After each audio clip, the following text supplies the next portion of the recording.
Welcome to another episode of TaskHuman Talks. I'm your host and fellow wellness provider, Jamie Carroll, and today I have Bridgette Ochoa. I'm hoping I'm pronouncing that correctly. You are. Good Bridgette, job. thanks. Bridgette is an Ayurvedic health counselor, intuitive holistic health coach, and a yoga instructor. So excited to have you here, Bridgette. Thank you for joining me today. Yay. Thank you for having me. I'm so happy to be here. Yes, I'm loving all your plants in the background. These are my friends. If anyone has any suggestions for names for the plants, let me know because I haven't named them yet. But yeah, they got my back, literally. Love it. So what is Ayurveda? Let's dive right into that. So I get that question a lot because nobody knows what that is. Ayurveda is the oldest system of medicine that was ever created. So about 5,000 plus to maybe 10,000 years ago, there was these sages, and they're basically like these gurus, and they wanted to come up with like why people were suffering. So they made the Vedas, and the Vedas are basically this like internet of wisdom, and they basically tell people why people are suffering. And then people kept suffering after that. So then they were like, okay, we got to get to the bottom of this. Why are people still suffering? So then they came up with the darshanas. And the darshanas are basically a way of seeing something. So it's like a perspective, it's a worldview. And so one of the darshanas is, there's six darshanas. And then one of the darshanas is Sankhya philosophy. So Sankhya, I'm giving you a lot of words and stuff right now, but this is just how it started. So Sankhya is the cosmology of Ayurveda, and that's where Ayurveda came from, was Sankhya philosophy. And it's basically the descending of consciousness into matter. And so that's where Ayurveda comes from. And so Ayurveda was a medical system that was created off of Sankhya philosophy, and it's based in nature. So you have different elements, like just as there's like earth and fire and wind and air and nature, it's the same within your body and within your mind. So people have different elements, they're different makeups of each of those elements within themselves. Does that make sense? Sorry, you said it does. I'm trying to, because I'm like, I've never heard of a lot of those words before. I know, it's like a whole thing. Okay, we'll start at the top. So we got the Vedas, right? The Vedas are created because there was so much suffering, and the people these sages wanted to get rid of the suffering. And then people kept suffering. So then they came up with the darshanas, which is the 6 world views, because people kept suffering, even though there was this awesome internet of wisdom from the Vedas, they were still not really using it. And so they came up with these world views, which was the darshana. And then from that birthed Sankhya. And Sankhya is the descending of consciousness into matter. And they made a whole medical system based off of that, which is Ayurveda. That's what I was getting to, that medical system. Okay. Yeah. Okay. And so one of the things I noticed on your website is that you have a dosha quiz. Am I saying that right? Yeah, dosha quiz. Mm-hmm. And that is part of Ayurveda as well, right? Yeah. So, So dosha. Here we go. So dosha is your body type, your constitution. Like if we take all the Sanskrit and stuff out of it, it's just your body type. It's your body and mind type. And people have I have 2 quizzes on my website. So one of them is, what is your dosha? And that's like who you are at your core. Like who when you were born, when you came out of your mother, you had a dosha, and that's who that is, right? But then as we go, Ayurveda uses the dosha, right? Like, so are you looking at dosha and then you're like, okay, so you're whatever. I know that there's 3 types, which I kind of want to dive into those 3 types. Yeah. And then you're using the Ayurvedic principles depending on what type of dosha that person is. Yeah. And more so actually what their imbalance is, because dosha actually translates into fault line. It's like where your imbalance kind of starts. And so like for me, my dosha, my body type is more of a vata. Like I will always be a vata. There's no getting around me being a vata. I'm going to have more air and ether in my body. Okay. That's just the way it is. But that doesn't mean that I can't have a pitta imbalance or a kapha imbalance, one of the other two. Okay. So that's let's the other dive quiz. into- Okay, cool. I love this. So, and let's pause for a second because I want to backtrack a little bit. So Ayurveda is using like elements to in regards to healing the mind and body. Yes. So, okay. So, like I said, everybody has a certain percentage. We'll just put like a number to it. Like maybe I'm 55% air and ether. And then the other percentages are like water and earth and some fire thrown in there too. They're all different percentages. This is like everybody is a uniquely imperfect, perfect little mess of themselves, Right. of the different elements inside of themselves. Yeah. And so what Ayurveda does is we look at like each one of those and see like which ones are out of balance. My vata will always predominate because that's like that's my what's called my prakriti. That's like my in root constitution. My bones will always stay the same. This is my bone. Like it's always going to be this small little tiny skinny little thing. It's going to be like that. But I could also get you know, a pitta imbalance. And like a pitta imbalance would usually be like pitta is fire and water. So they have a lot of like spreading, like rashes, like something that spreads, like fire spreads, acne. They have a really ferocious appetite. They have a lot of fire in them. And so that's what we really look at. We always treat the imbalance before anything else. Like if I'm a vata and I have too much air and ether, and then I have too much fire and water, then I would treat the fire and water before the air and ether. Does that make sense? Okay. Yeah. So Ayurveda is treating the imbalance first. Treating the imbalance. Yes, exactly. And you can go out of balance with any season. Like in summer, that's going to be pitta season. So I might have a pitta imbalance in summer. It's going to be really natural for me to have a pitta imbalance. And so you eat with the seasons, you eat with your imbalance, and you eat for your dosha daily. Okay, I love this. And I want to talk about the seasons because I did know that, but let's talk about the three doshas. So you've got Pitta, Vata, I don't even know if I'm saying that right. And what's the third one? Kapha. Right. And the best way to find out is, you know, to go to your website and to look at the quiz. Yeah. And fill it out. I did this already. You did? It took me like 10 minutes if that, I think. Yeah, maybe 5 minutes. So I did. What did you get? I say that I was kapha, if I'm remembering. Okay. Yeah. So let's go through these three. So pitta, you said fire and water. Yep. Okay. Fire and water, and then we have vata, which is air and ether. Okay.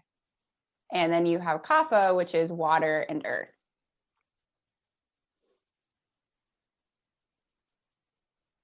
Okay, awesome. So, is there any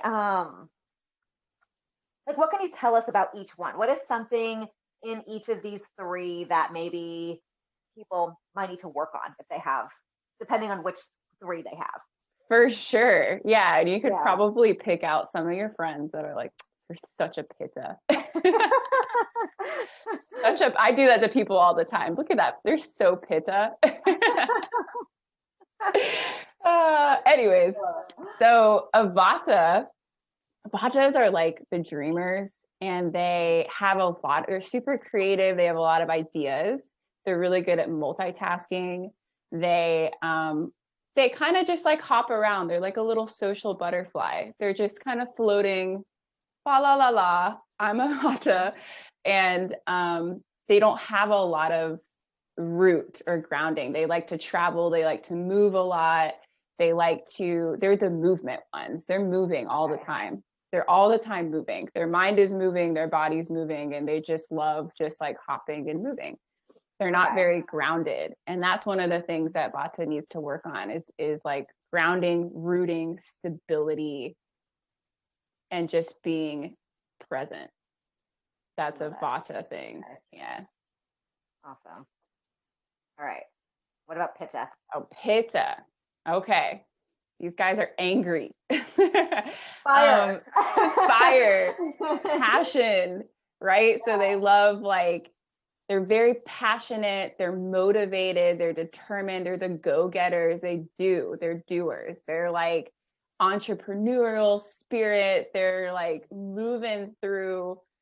They don't care about, well, they do care about other people, but they will sometimes forget to be nice to people because they're so goal-oriented, if that makes sense.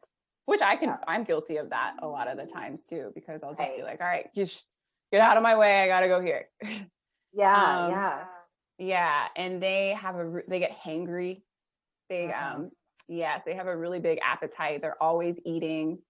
They never forget to eat. A Vata will forget to eat. They don't have a consistent schedule with Vata, but like a Pitta, they'll never forget to eat. They're always eating and they're always hungry, because they have such fire in their bellies. They're just so hungry. There's that ferocious appetite. And they tend to get angry. You know, their first emotion is usually anger. Okay. Yeah. So what is something that a Pitta would need to work on? They need to work on cooling down. Cool. So they need to, the best tea, I would say, for a Pitta is cumin, coriander, and fennel. Okay. I'm actually drinking fennel and coriander right now. So those are like really cooling things. They need to eliminate a lot of spice from their diet. They need to, because they like super spicy things. They're like sriracha on everything. They're just loading it up with hot sauce. Like attracts like, right? So they have so much fire. They're like, that's my friend over there, the sriracha. Oh my gosh, this is so interesting. Yeah. So they need to stay away from the hot sauce. A fried food is the worst food a Pitta can eat, because if you think about it, it's literally a Pitta. It's fried, so it's hot. And then you have that oily quality too, because Pittas can be a little oily skin and oily. They're just oily. They sweat a lot too. They're the people who have their feet hanging off the edge of the bed at night. Okay. And the fan is just always running. So they just need to cool off, stay away from the spicy fried food, and just eat some nice cilantro, coriander, fennel, cucumber, some like cooling. Coconut is good too. And then we've got Kapha. Am I saying that right? Kapha. Okay. Yeah. Kaphas are awesome. As a Vata, I love Kaphas because they're just they give stability to society. They love like long-term relationships. They have like a group of friends that they've been friends with since they were in kindergarten, and they're like all in a group chat. And those are like their group. They stay in the same place for a really long time. So they'll like set roots somewhere and then just be there. They'll stay in a job for a really long time. They like to they're kind of homebodies. They like to snuggle up with like a nice, like warm blanket. Pitta is like, I want to climb Mount Everest. And Vata or Kapha is like, no, I want to sit in the cabin with hot chocolate and a blanket. Yeah, that is so me. Yeah, I'm good. You can climb Mount Everest. Yeah. So, yeah. Kaphas, what do they need to work on? They need to work on literally lighting a fire. They need to like kind of light up some. Kaphas can get kind of depressed and melancholy and have like a lot of burden and guilt, like heavy feelings. Imagine like a rock. That's Kapha, like heaviness. Okay. So they need a lot of stimulating things, like stimulating spice in their food. They need to lighten up their food and stay away from like heavy, dense, creamy foods. Okay, awesome. So what if someone takes this quiz and they're like, okay, well, like say I got Pitta and I resonate with some of it, but some of that's not me at all, and they're like, I don't know if this is what is this crap or whatever? What would you say to those people that are like, well, I resonate, but I also resonate with Vata and Kapha? Like, why, I what do you mean, say to those people if you get that question? absolutely. That's like literally everyone. It's very rare Yeah. that you find somebody who's like 100% Vata or something. Okay. Yeah, exactly. So like I tend to go out and Pitta a lot of the times. I consider myself like a Vata Pitta, like a mix between the two. You can be mixes between the two, or you can be a mix of all three. It's just like I said, like there's certain percentages of each in your body. We're all like this, and you're never going to get it 100% right. You're never going to be like, I am 49.85% Right. Vata. Yeah. So you're never going to get it to be like super correct, but you kind of have to just, what calls to you. And like for me, there's something about going into a garden full of trees and like a tropical humid environment that's really nourishing and harmonizing for me.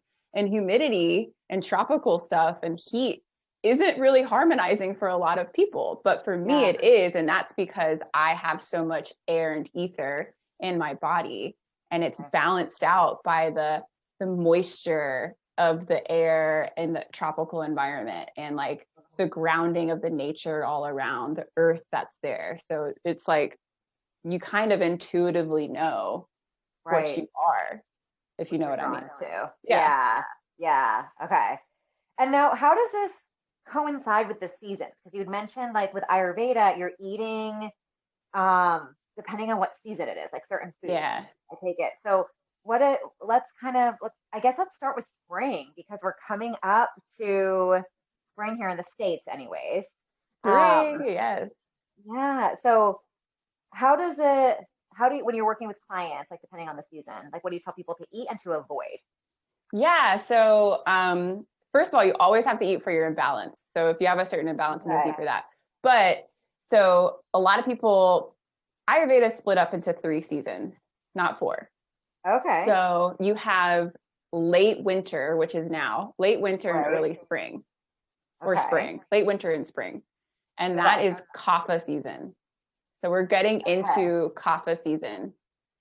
And then after that, we have summer is Pitta season.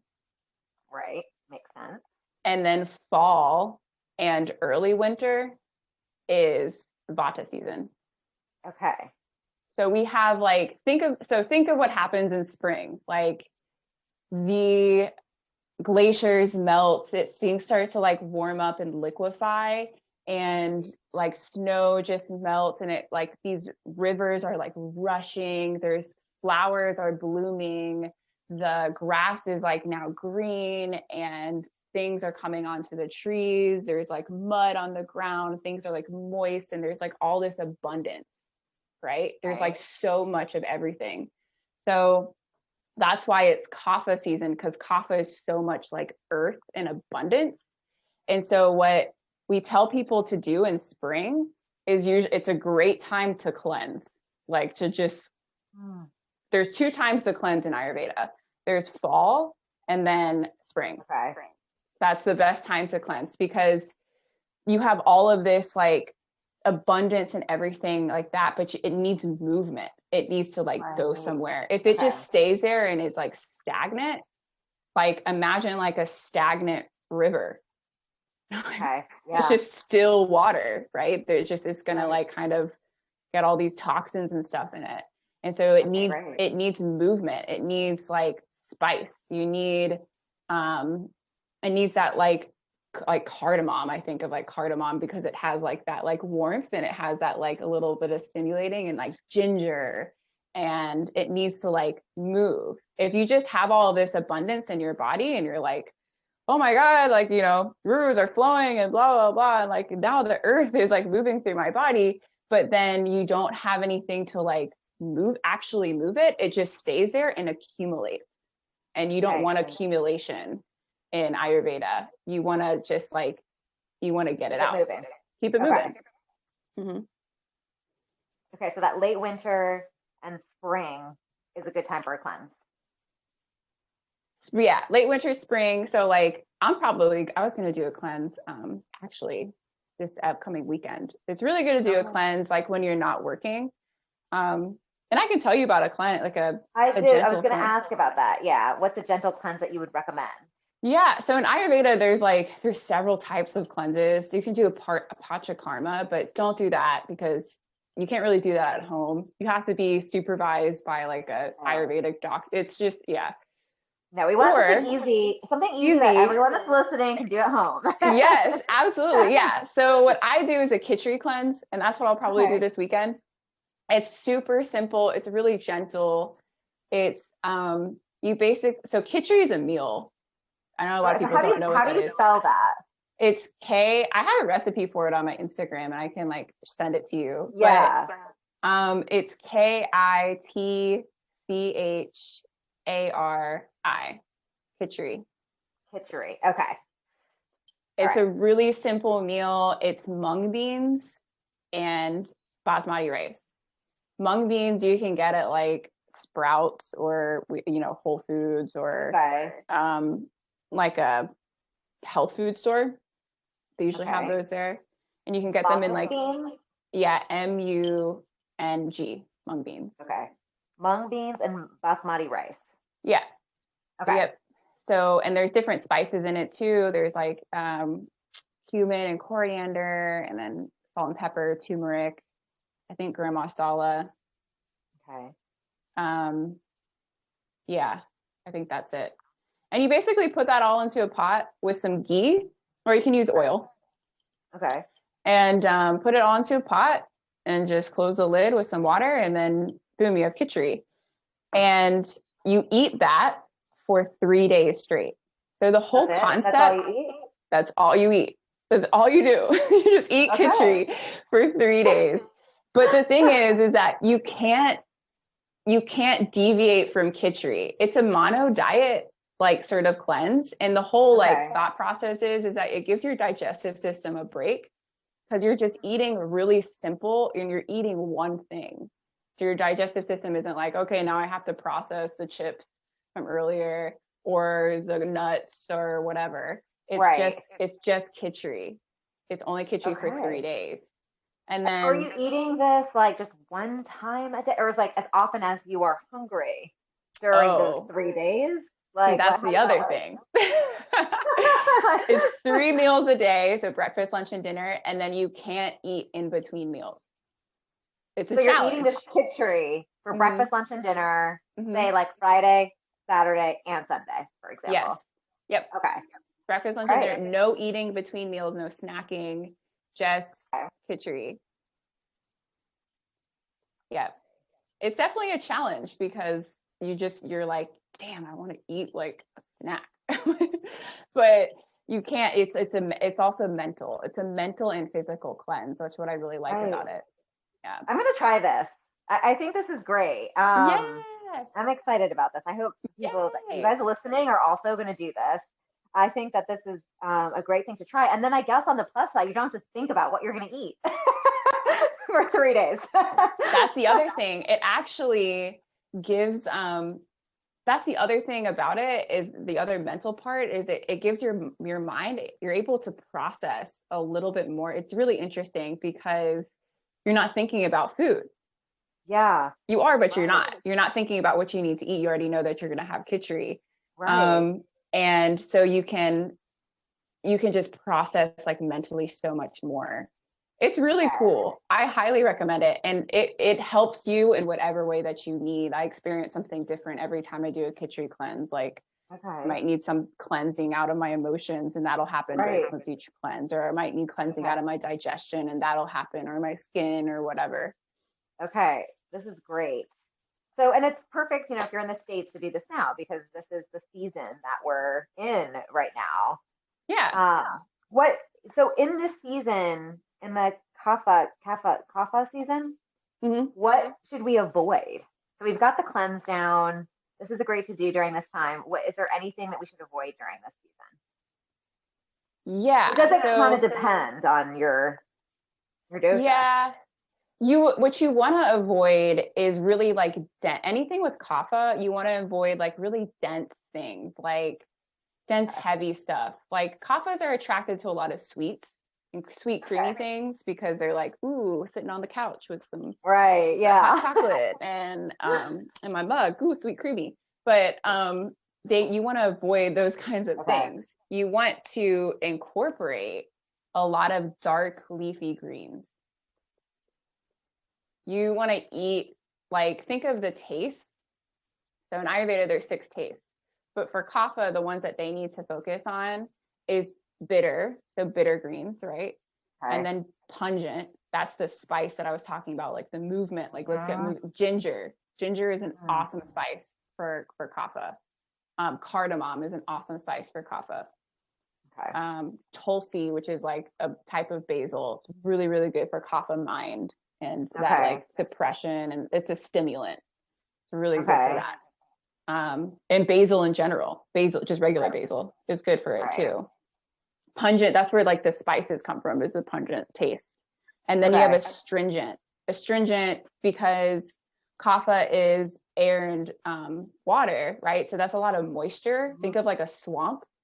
You want to sort of dry up a lot of that moisture. So wait, I thought kapha was water and earth. What did I say? Did I say something different? Yeah, it is air. Water. I think you said air. Okay. Oh my God. No, yeah, it's water and earth. Okay, because Vata's here. Okay. No, I just want to make sure I'm writing it down, right? Whoopsies, yeah. Okay, awesome. So let's move on to Pitta season in the summer. Yeah. Okay, what are some things you would recommend? Yes, so Pitta season, one of my favorite seasons. You want really, really cooling stuff. So things that like you already think about for summer foods. You think about like cucumbers, like that juiciness of a cucumber, and like watermelon. Cilantro. Say what? Watermelon, yeah. Cilantro, coconut, mint, things that are like cooling. You have the coriander and fennel too. Celery. Celery is a great one.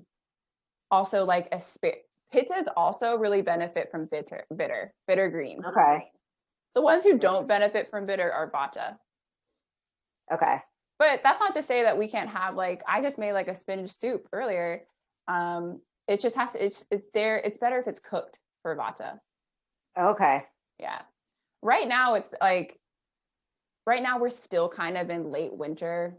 We're kind of gearing up into, it might be better to have like something like a salad when you're like feeling the heat a little bit more of spring. Okay. If that makes sense. Like, because you don't want to, it's great to have a salad like in summer, because you don't want to cool for somebody who's like a kapha or a vata. Okay. Because they're already cold. We're already cold. Right. Okay. Yeah. We're cold natured. When you're working with your clients, you're looking at what their dosha is, and then you're probably also taking into account like what season you're into to give them like their recommendations for whatever, month, 3 months, whatever it is, time frame that they're working with you. Yeah, exactly. Okay. And like, but that's not to say like, I mean, I could have a vata imbalance in the middle of summer too. And if I had a vata imbalance in the middle of summer, like a big thing with vatas is that they struggle a lot with constipation. So like, it would be time for me to like up the oils and up the fats and eat a lot more things that are like more dense and like nutrient dense, like nuts and seeds, chia seeds, flax seeds, stuff like that. Okay, awesome. And then let's talk about the fall, early winter, which is vata. Right? Vata. Fall and early winter is vata. Okay. Vata, yeah. So think about like fall. The leaves fall in fall. They like crinkle up and get like super dry. So that's the dryness you're also experiencing inside of your body. Okay. You're just dry. Your skin starts to get dry. Like your lips get chapped, and you're like, Jesus, I need the moisturizer stat because everything is just so dry. So that's why it's vata season. Vata is air and ether. Okay. That's so much dryness. There's nothing that really moistens that up. Right. Okay. So what do we want to be eating? You want to be eating lots of the oils are your best. Fats are your friend for Vata. Okay. Fats, Okay. oils, warming foods. You want to cook all of your foods. Grounding vegetables and stuff. And like, look at what happens when you go from summer to fall is that, so Pitta is full of like color. Sometimes when people have like, if we just stop and talk about poop for a second, sometimes people are Pitta, they might have like colorful bowel movements, which is like green or orange or whatever. And then that's a Pitta thing. And then like, so there's a lot of color with Pitta. And then when you end summer, look at all the color that happens. You have like pumpkins and beets and like butternut squash, and like all of the color comes from like the ground and into the vegetables. And nature literally gives you a signal of that's what you should be eating. Okay. You know, those are all group vegetables like pumpkin and squash and like sweet potato, and beets are amazing for Vata as well. Okay. This is great. So much information. I know, right? I hope it's not like overwhelming. No, I'm like trying to make sense of my notes. You also mentioned that did you say that there were 6 flavors? Ayurveda. Can we just touch on this briefly? So those are the 6 tastes. So I literally made a when you cook, you want to think about the 6 tastes, and a balanced meal in Ayurveda contains all of the tastes. And then if you're eating for your dosha, you just want to up a little bit more of the other tastes as compared to the others. But a balanced, like just all around good meal has all 6 tastes in it. Okay. So on my Instagram, actually, I just put up a recipe for a 6-taste lasagna, which is amazing. So I'll give you the recipe for that too. Please. This is great. So the 6 tastes. So they start with sweet, and sweet is not like, a candy bar or like sugar or anything like that. It's the neutral taste in Ayurveda, meaning like what? Can we talk about the taste that you used in this lasagna for each one? Just as an example. Sure. And then, everyone's going to get the recipe as well. So I think this will be good. Yeah. Okay. So many things to try. we're cleansing, and then we're making lasagna. So the sweet taste in lasagna is going to be the noodles. It's the neutral taste. It's like the base of everything. It's like if you didn't spice up noodles, it would just taste like plain bland noodles. That's the sweet. It's neutral. Okay. Right. So, and then you have salty. So that's just salt, regular table salt. You can also, in the lasagna, it's just salt. And then another thing with salt, you could put like olives under the salt category, or capers or something like that. Okay. So the next is sour. That would be like any fermented foods and stuff is sour. For the lasagna, I have a squeeze of lemon that you put on top, and then that's the sour. And then you have the bitter, which is like the bitter greens. So in the lasagna, I have chard, kale, spinach, all wilted together. And then that's the bitter taste. Okay. And then you have pungent. So that's the spice, right? So pungents are just basically spices. So like pepper would be one. I think in the lasagna, I have cumin. There's coriander, there's fennel. Those are just 3 great seeds for everybody to put in their food. And then you have I didn't say this one. Astringent. Astringent is the last one, and that is like beans. Okay. And then in the lasagna, I have lentils in the beans in the lasagna. Lentils. Yeah. Okay, I can't wait to try this recipe. They're like ground beef, Yeah. They replace like ground beef in that. Yeah. Oh, I love this. Okay. This is great information. It gives people a lot to think about, and like, foods to enjoy, during either the season or, once they take the quiz and find out what dosha they are. Is there anything else you want to share about? I know we just covered a lot when it comes to Ayurveda. People are like, oh my God, my head is spinning. Oh my Lord. I did want to, actually, I did have a question here. Right now with COVID going on, how can Ayurvedic principles help with illness, but like a specific situation going on? Yeah. So when it comes, Ayurveda is really big on immunity. Ayurveda is like Okay. preventative health. If you live your life according to Ayurveda, it's, you withstand disease a lot better than anybody else. Okay. Yeah. And that's a term in Ayurveda called ojas. And that's what you want to cultivate. That's your ability to withstand disease. That's your vitality, your stability, and everything like that. And that is built off of what you eat. Okay. Literally Yeah. what you eat. And your digestion is everything. 80% of diseases originate because of faulty digestion. Yeah.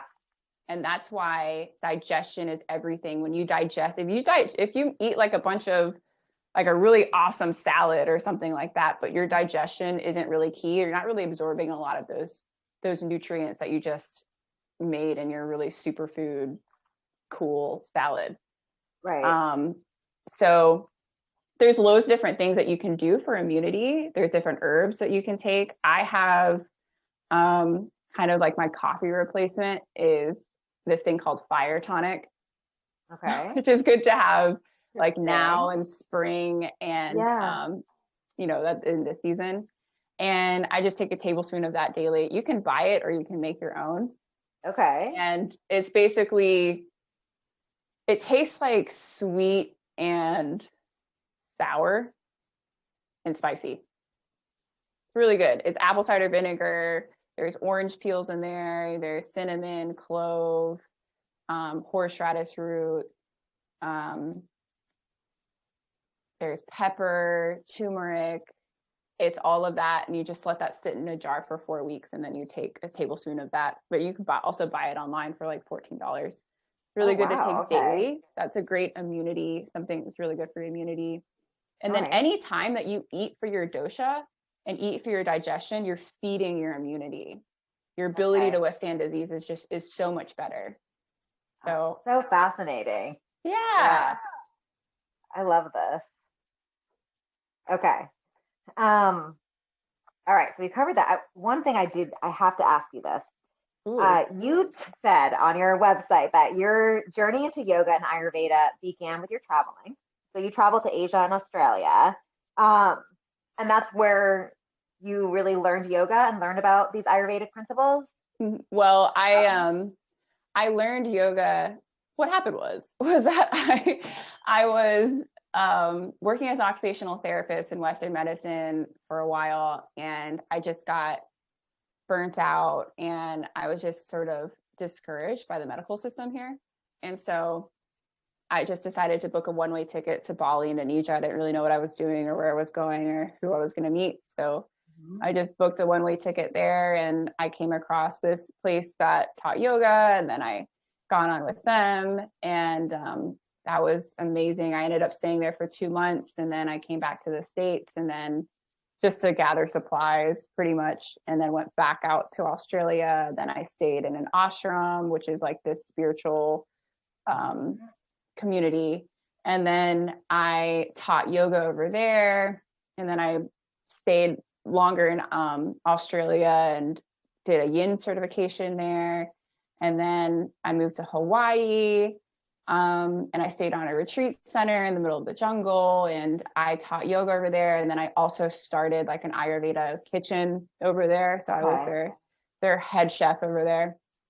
And then after Hawaii, I ended up coming back to the States and just studying more Ayurveda. So I meet with a mentor. That's been for like a year and a half now. I meet with a mentor every week, and we discuss Ayurveda. I love it. So I have to ask this too.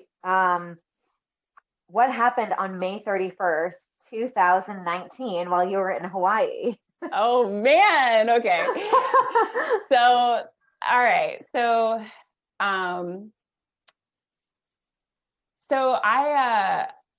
I ended up taking a plant medicine called ayahuasca on that day. And I never done ayahuasca before. And I don't know what exactly happened. And I'm still kind of like figuring that out today. Um, I had a crazy experience while I was sitting with the medicine ayahuasca. And I remember taking the first dose and I was like, I don't really feel it. This is kind of weird. And then the shaman was like, okay, if anybody wants to take another, a little bit more of the ayahuasca, we'll give you some. And this guy had like 27 years of experience. He was from Peru. Great guy. I don't want to say anything bad about him. And, you know, I just put a lot of trust in him. And then I just sort of found myself sitting right in front of him for another dose of the ayahuasca. So I took the other dose and I was just like, I just want a little bit, just like really, really small amount because I don't want to like get too crazy here. So he ended up like pouring like the bottle over like this. And I was like, oh, okay, that's a lot, but I trust you because you have a lot of experience in it. And I don't want to, you know, I feel like I'm in a supportive environment and this will be okay. And I think the combination of having a little bit too much and I'm a small person and I can't really like physically take too much. I'm already chemically sensitive, to a lot of like plant medicines, even like coffee and just things in general and sounds and stuff. And so that combination of those two, just, I don't know if like my body couldn't really handle that amount and like what I was like visualizing at that time. And so I feel like it just gave out. Like my body just like decided to stop. And it's really, really crazy. And so I remember just having this download of all of my memories and everything that I had ever experienced, like even pointless stuff, like looking at curtains, like just everything that has ever happened to me. And I was like, why am I seeing all this? And then all at once, it just occurred to me that I was dying. I'm dying now. This is me dying. And then I just went into this, like, it felt like my soul was sort of being not ripped, but like just disintegrating into this black void. And I was also like a panther. I was like and I remember breathing like my rib cage was the same as like a panther, like a big cat, and like my nose was that of a panther, of a jaguar, and I was just breathing and dying with this animal. And I just remember thinking like I had no idea that I was 27 at that time. I had no idea that, you know, everybody told me that 27 is a year of change, a year of transformation, and I was like, I had no idea that I would die at 27. You know, I was just in shock that I was dying. And then I just remember it being a choice to live or die. And I just said no. I just said no over and over again until I came back into my body and lived another day, was able to wake up in the morning. I didn't sleep that night, obviously. Right. Was able to see the sunrise and put like my feet on the earth. Like I remember walking outside the cabin that I was in, could barely walk. It's like my muscles just stopped working. I could barely walk. I was basically crawling onto the mud, and I could have laid, I'm allergic to fire ants, and I could have laid in a bed of fire ants and been completely happy because I was just so grateful to just be alive. And that moment, that 12 hours pretty much of me dealing with all of that, just completely changed my life. And it just, do you think that really kind of pushed you to like more into this passion that you have for Ayurvedic medicine and or the Ayurvedic lifestyle and even like your yoga practice and all of that as well? For sure. For sure. And Yeah. to like, not to put too much pressure on it and to just enjoy life. I mean, we're just here to have fun. Like we get a body. Holy shit, we get a body, like that's awesome. I'm able to experience life in a physical body and just have a good time. I think like we put a lot of pressure on ourselves, and I know that I'm guilty of that still, even with that experience. I'm still guilty of that. And so, but it's just always a constant reminder, and that will be rooted in me for the rest of my life. And ever since then, I've been very, very, very, I was sensitive before, and now I'm very sensitive to any sort of any sort of pill, like even if it's I got the flu shot, even if it's like a flu shot, I'm very sensitive to anything really, even the microwave or right. Well, thank you for sharing that story. And just to clarify what ayahuasca is, just so people listening are probably like, what the heck is that? And I'm not too familiar with it, although I keep hearing more and more about it. But it's like for a spiritual like cleanse or something. Does it have something to do with that? So a lot of people take ayahuasca. It is it's a plant medicine, and it's a vine. So it actually grows in the ground. It's a plant. And it's in a lot of tradition, a lot of Peruvian traditions, a lot of like Native American traditions too, for cleansing in general. It's called, in spiritual terms, it's the grandmother. It's not to be messed with. It's really not. It's not anything fun. You need to mentally prepare for it. And do it with a professional. Shaman. I did it with a professional. I'm so grateful that he was there. I'm very grateful for that man and everybody in the community. So you have to do it with a professional and be prepared. And a lot of people do it for various reasons, but I've heard a lot of people do it for addictions, to help them get off of something that they can never, that they feel like they can't get away from. Right. Wow. Yeah. Well, after that story, all right. Let me do a quick time check. I do want to just touch on too. Let's kind of shift gears here a little bit now, because I know you're everyone also take a deep breath. Take a pause and just take a moment. You are also a yoga instructor, so I did want to touch on that. Are you? Does your yoga practice somehow have to do it all with Ayurveda, or is it sort of just a separate practice that you coach people in? A little bit of both.